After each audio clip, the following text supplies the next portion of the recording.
Hi guys! So, mag-harvest tayo ng hazelnuts. Ito pala yung almond. Sayang yung almond namin ba? Nasira. Mga sira. Ayan almond and walnuts pala. Sorry. Ito yung walnuts namin kaso walang matino. Konti na naman yung ma-harvest namin nito. Sira siya. Nagbutas-butas. Ayan butas-butas. Pag ganyan kasi na may butas, sira kasi yan. Tingnan yung dahon niya, hindi maganda yung dahon. May may mga insect yung dahon. So, pupunta tayo dun sa garden namin. Aming munting garden. Mag-harvest ng hazelnuts. So, ito yung hazelnuts namin. Ayan. Marami siyang bunga ngayong taon. Ayan. Ayan siya.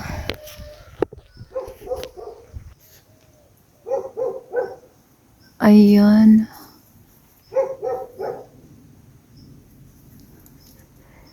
Kaso, iba kasi sira na. Ayan o. Ayan. So, i-harvest natin yan. Ang daming daming laglag. Laglag na. Kailangan i-harvest na natin. So, gamitan natin siya ng ganito. Ayan, ito yung maganda. Ito yung bago. Ayan. Ano lang kasi. Ayan, pag ganito siya, maganda to siya. Ayan.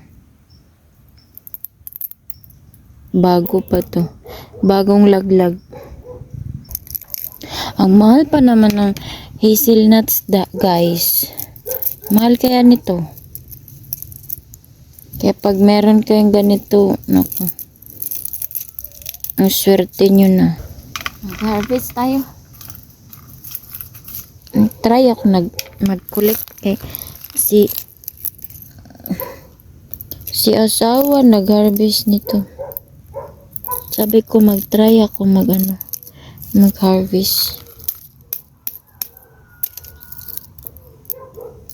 Ang mahal to sa Pinas. Diyos ko po.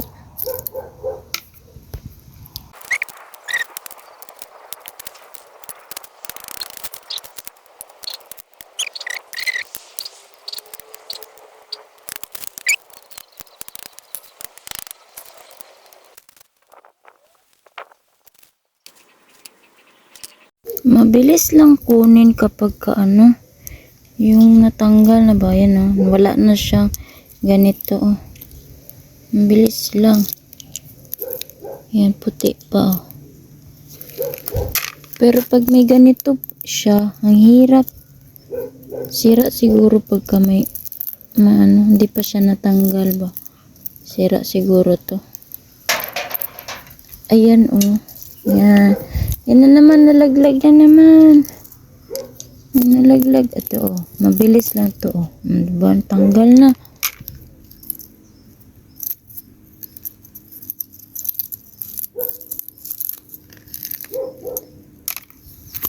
Ayan Ito puti bago. Ang dami na nakuha ni daddy. Ito. Laglag na sa hangin. Hanap tayo ng yung pwede na harvest. Wait. Ayan siya Yan, hindi pa yan siya ready. This one. Ready na siya. Ay, ayan na. Naka-harvest tayo galing sa puno. Ito, nalaglag na siya. Ito.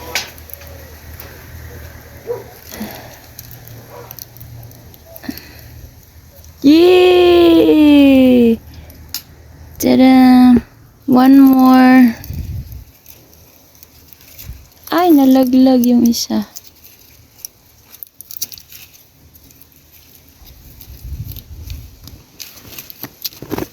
Yay! Tada! From the tree. So, ito yung nakuha ko.